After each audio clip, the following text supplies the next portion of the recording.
Ladies and gentlemen, Good evening. Are you ready? Okay, here we go. You're listening to the Deal Room Podcast. Join us as we bring you the inside scoop on business sales and acquisitions. Get across trends in the area and hear the industry's best recount their real-life tips, traps, and experiences. Now, here's your host, Joanna Oakey. Hi, it's Joanna Oakey here, and welcome back to the Deal Room Podcast, a podcast proudly brought to you by our commercial legal practice, Aspect Legal. Now, today we are talking about a topic that is very dear to the hearts of many business owners and certainly many advisors in the business sale and acquisition space. It relates to that terrible moment when business owners sometimes realize that they have spent years building a business that has no value at sale. So today we have a two-part series all about that moment of reckoning when you realize that a business has no value at exit, and indeed how then to turn that unsaleable business into a business with value at exit. Now, in order to talk about this very juicy topic, we have on board the absolutely fabulous Glen Carlson from Dent Global. Now, Glen is an absolute delight to speak to and to work with, and he runs a really fabulous structured accelerator program that produces entrepreneurs that stand out, scale up, and make a positive impact in the world, all while moving their business from one that may not have any value at sale to one that is absolutely brimming in value, which can be particularly helpful at exit. In fact, Dent Global itself has 3 acquisitions under its belt in technology, media, and publishing. And so Dent knows a thing or two about the concept of value at sale and at acquisition. And in this 2-part series, Glen walks us through his own story, which is a really interesting story of his moment of reckoning earlier in his business career when he found that a business that he'd put his blood, sweat and tears in for many, many, many years was actually completely unsaleable, had no value at exit. And we talked to Glen about what he learnt from that experience, how he managed to turn it all around, and the lessons that he can pass on to you, our listeners. So, buckle in, here we go for part 1 of our 2-part series, all about how to turn an unsaleable business into a business with value at exit. Glen, hi. Welcome to the Deal Room Podcast. I'm excited. Glen, I am super excited as well. Thank you for inviting me. I hope I do it justice. My absolute pleasure. I've been looking forward to this one for a while because you have got a fabulous story, So maybe give us a bit of an overview. Cast your mind back to, I guess, was it a decade ago that you're in your previous business that you've been building for a while? 2 decades. 2002. Yep. Was the start of the first business. Yep. And tell us a bit about it. What was the business? Yeah. So, well, I also find it's interesting if I can contrast where we are now. So, currently we do about 10 million in revenue as a group. We've acquired 3 different businesses, and we've expanded from one city to now we've had operations throughout the UK, USA, Singapore, Australia, and Canada. And we have a valuable business. We have shareholders, and it was not that in the GFC. So our business got destroyed 2008, 2009. And everything we learnt in that 2008, 2009 period, we tried to reverse engineer and go, all right. And I think we were late 20s, late 20s at the time. And so we thought, okay, this clearly happens as a cycle, right? Because we actually started our first business on the back of Y2K and 9/11, right? So 2001, 2002. But we were too young to kind of know that, this is a recession. Or we're just like, this is what it is. And so we started, right? And so then we got hit in the face in the real GFC.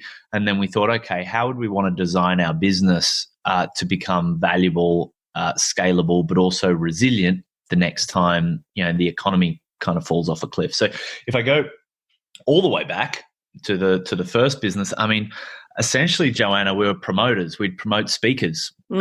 So we were marketers that ran a boutique, small marketing agency to promote business authors and speakers. And we got very good at promoting people, basically. And within year 3, we're doing about 10 million in sales. And look, I know we don't have a huge amount of time. So there was high highs and low lows. The whole thing fell apart. We had to rebuild it. But I mean, we're mid-20s. We didn't know what we were doing. And then we expanded to the UK. So we're doing about 150 events a year. We got pretty damn good at promoting people. We start to got a really good sense. It actually has very little, and this is the whole premise of our business now, it had very little to do with the marketing of the person, and it had so much more to do with the positioning of the person in the industry to start with. And so we'd go in and we'd help them write books, and we'd help them make sure that they were winning awards and showing up in social media. So when people Googled them, we made sure they had a really powerful message. So when we marketed them, we had something to market, I suppose. So we would see it would be very easy to fill an audience for some people and very hard to fill an audience for others. And that was kind of the insight. But anyway, so we had these insights that we didn't really know were valuable, right? We were packaging up these people to make our business more successful and our cost per lead cheaper. Essentially. And, this is back before Facebook and all that sort of stuff. We were using fax broadcasting and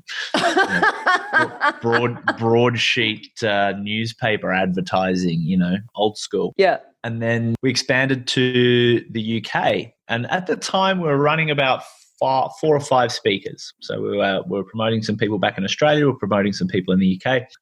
And then, these silly buggers with their credit default swaps went and screwed the world up. And we had some big exposure to the US dollar. The pound dropped 40% against the dollar overnight, and that was the first punch in the face, and it didn't stop for about a year. And we didn't know to radically drop costs. We didn't know how long it could go. And anyway, it got to the point where when we tried to sell the business, now here's the thing, we were still doing millions in revenue. We had a great team, we had a great culture, and yet everyone that was looking at our business from an acquisition perspective just said it's worthless. And we're like... And why? Well, so we had all of these assets in the business, and because we did our first year of uni before we dropped out, and we did accounting 101, and we learned about plant machinery and capital. And so, we thought we'd been smart because we run events. We bought all of our own AV equipment. We had a truck full of AV equipment, and we were building a database, and we had a culture, and we kind of assumed that all those things were valuable. But when it came to sell, they just rip it apart and go, yeah, but you can jump on Amazon and buy audio equipment secondhand on the cheap. So really that's not worth anything. But what about our database of 100,000 people? It's like, well, okay, how much does it cost to acquire a lead? About $3 at the time. So, okay, that's worth 300 grand. What about our culture? Yeah, nah. For a small business, like, yeah, nah. Great team? Yeah, nah. Systems? Yeah, nah. Systems you could pay someone a few months to develop, and all of a sudden, what we thought were these kind of rock star business owners that were doing all this cool stuff, and all of a sudden the business is worthless. The GFC is coming on with a vengeance, and we're cooked. Absolutely burnt out. And the M&A guy that was kind of giving us some advice and just pointing out our inadequacies said, look, the trick is unique IP, right? The trick is how to develop unique IP. What makes Coke valuable is not Coke's logo or, the contracts it has to get cheap tin for its cans or aluminium or whatever it is. It's in the secret ingredients of Coke. Right? It's the fact that Pepsi can't quite get Pepsi to taste like Coke that makes Coke Coke. And, Colonel Sanders' secret herbs and spices. These were the analogies we were given at the time. Right. Got to kind of find your own. And we're like, well, what do you mean? And he pointed out, he's like, you guys are in the business of promoting speakers. Look at Stephen Covey. He was still alive at the time. Stephen Covey, 7 Habits of Highly Successful People. And we're like, oh yeah, we can relate to that because we sort of promoted people like him. He's like, well, those 7 habits are unique. Right? You can't get them from any other business consultant in the world. If you want the 7 habits in your organization, you got to go through Stephen Covey. Now, the fact that he licensed that unique IP to, I think it was 4,000 coaches, which is how he was able to sell the business for 130 million. Now, we had no idea, but we were like, oh, wow, that's pretty serious. And he pointed it to us and he said, you guys have got, you guys know how to position people as influencers in their industry. This was before influencers was a word. This was before Instagram, and before any of that. But you guys know how to do that, but you've been doing it with a grand total of maybe 10 people over the last 10 years. What if you help thousands of people understand those things that you've learnt how to do in a very serious way and build a very serious business around? But the problem is you haven't, you went and developed the personal brands and reputations and positioning all of your clients, but you didn't do it for yourself. So the now irony. It's kind of we're plumbers with the leaky taps. Yeah. So we had to go and do it for ourselves. And that was the light bulb moment that the most valuable stuff in an organization is not the stuff you buy from somewhere else, but it's the stuff that you come up with on your own and literally create out of your head and put it on a piece of paper and then publish it or, package it up in some way that you can own. And then all of a sudden that's really unique and that's really valuable. And it was just a total mind flip for us. And so, I love the story here because it demonstrates what we talk about with our clients so often about the issue that we see at where businesses come to the point of exit and suddenly realise that there's either very little value or nowhere near the value that they had anticipated they get at exit. Yeah. That's a really hard discussion at any point. But particularly when someone has spent their life building a business and they only realise this right at the end when they're at retirement. So, you had the luck where you burnt yourself out before that point, right? Okay, so and learnt that lesson really early on. And I think it's such a critical lesson because you don't want to be the person that discovers that disappointment, right at the end when you can't do anything about it. There's really got to be a more thorough understanding of assets, I think, from a business perspective, because if you had a house that was dilapidated, you wouldn't expect to sell it for a lot of money, and you develop a house or create a house, but over 10 years, 20 years, 30 years, which is how long lots of people have been building their businesses before they want to try and sell them. The house has fallen apart again. But businesses, they're so hard to see that because it's so intangible. Yeah, that's right. It's not until someone tries to value your business with a checkbox of 200 little squares that they need to put a tick in to develop this value that they start seeing, oh yeah, no, there's mold on the corner there and there's water leaking through the wall over there and the electrics are shot, the plumbing's shot and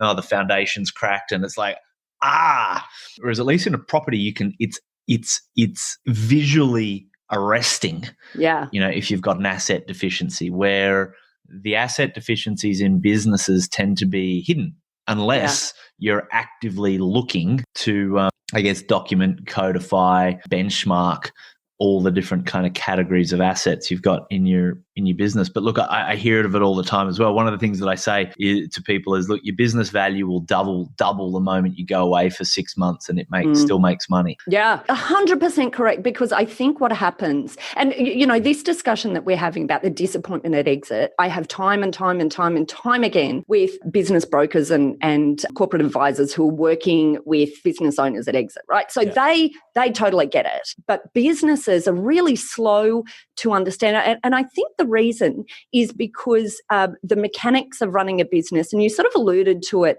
earlier when you were talking about your story, the mechanics of running a business require that as business owners, we have a really strong eye on revenue and profit. And I think there's this belief that revenue and profit equals value at sale. That was our paradigm. Yeah. Like we're doing millions in revenue, we're making profit. This is great. And because everyone talks about, a business is worth X multiple at exit, but no one talks about when you actually take it to market, it's not just about, yes, multiples are what are being used to publicly compare, but that is not where the value in a business actually is. It's in the ability of the systems, the business to run itself, the ability of the business. And it's the difference between a multiple of 3 and 13. 100%.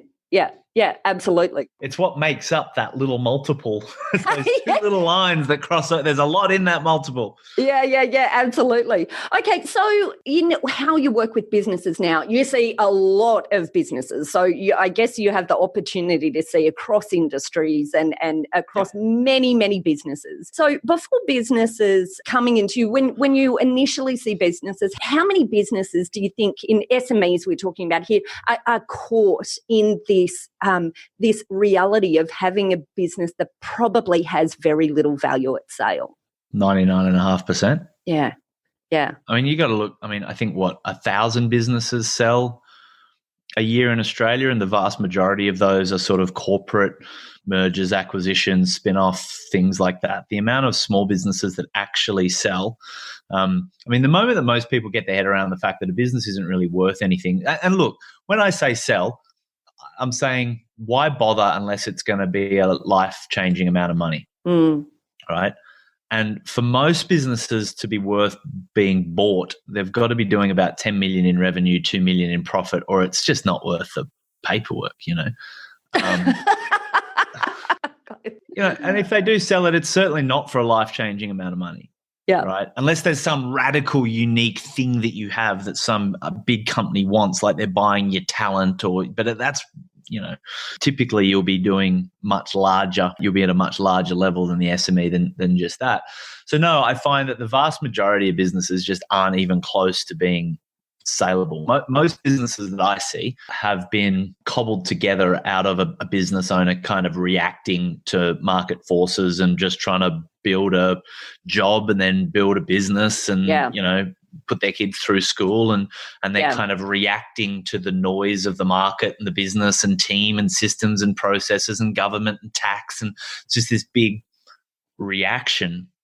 So no, I think the vast majority are woefully under-equipped to even consider exiting. And I think, for the vast majority, it's a 3-year build of focus, like we're going to sell this thing for the max, and it's got to be a total overhaul of systems, culture, assets, sales, marketing, operations, leadership, brand, and how all of those things can knit together and continue to perform and even grow while the founder's on a holiday, totally unplugged. And that's what I say, like, your value of your business doubles when you can go away for 6 months, comes back, and it's still working. It's like the most valuable thing you can do is not be in your business. Yeah. And that's just often, for the vast majority, it's a total, I mean, most businesses are evolutions of jobs, and people just bring that same mindset of I've got to work hard in my business, and they'll find a way to work hard and they'll find a way to build themselves into it. And so many people get so much personal satisfaction from that. They've been trained that, your value is in how hard you work every day. And that's just, it's not how I see the world. I love it. I love it through your lens, Glen. I love it through your lens. So look, I agree with everything that you're saying here, because we see it day in, day out, and I just think that it's so sad, as I said before, that that businesses only recognise this is not just at the point of retirement. It can also be businesses come to a point of exit because they're a bit like perhaps you were back in the days before you tried to sell your first business. They're worn out, Yeah, they're cooked. Being a business owner, being an entrepreneur is like a bloody exhausting process, Yeah, and which is the worst time to sell a business, right? The moment absolutely. you want to sell the business is the worst time to sell the business. Right? That's a very good point. The only time to sell a business is when you don't want to sell the business. That's the time to sell the business. So get the business to the point where you're like, actually, I don't want to sell this thing. That's the time to sell it.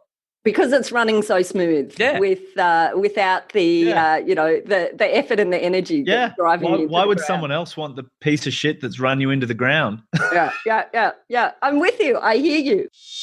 Well, that's it for part one of our two-part series, all about how to turn an unsaleable business into a business that's brimming with value at exit, and indeed, therefore, making it a much better business to run in the meantime. In this episode, we looked at the importance of getting your own IP, having a thorough understanding of your assets, the mechanics of running a business, and the best time to sell a business. So if you found this content interesting, which I certainly did, then make sure you tune into part two of our two-part series, which we'll be delivering to you next week, as long as you have subscribed to this podcast. And in part two, we look at handling asset deficiencies. We look at learning the lessons, resetting and reinventing. We look at strategies for turning a business into a saleable business and grooming for sale. And we also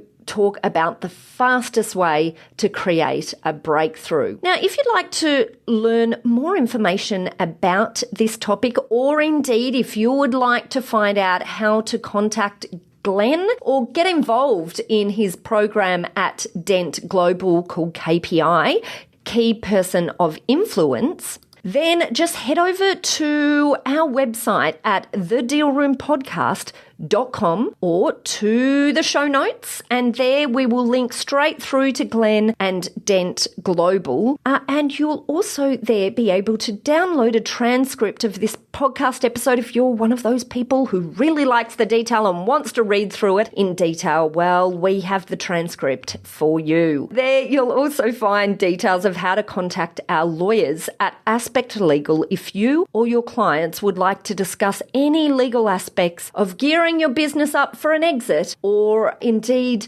looking at acquisition, either to start a business or for using acquisition as a growth strategy within your business. We work with clients both big and small and have different types of services depending on size and complexity. So don't hesitate to book an appointment, a free appointment with one of our legal eagles if you would like to find out how we might be able to assist. Now, as I said, don't forget to hit subscribe on your favorite podcast player in order that you get part two of this two-part series delivered straight through to your phone or your other device. But until then, I just wanted to say a massive thank you for listening in. You've been listening to Joanna Oakey and the Deal Room Podcast, a podcast proudly brought to you by our commercial legal practice, Aspect Legal.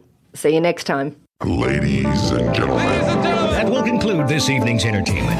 Thanks for listening to the Deal Room Podcast. To find out more about this episode and other episodes in the series, check out the show notes or head over to our website at thedealroompodcast.com.au.